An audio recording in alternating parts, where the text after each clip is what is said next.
To set S Pen shake gesture as home button in Samsung Galaxy S22 Ultra, open settings, swipe the notification panel, and then tap settings icon.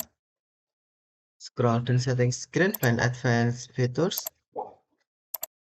and then tap advanced features, tap S Pen, and then select add actions,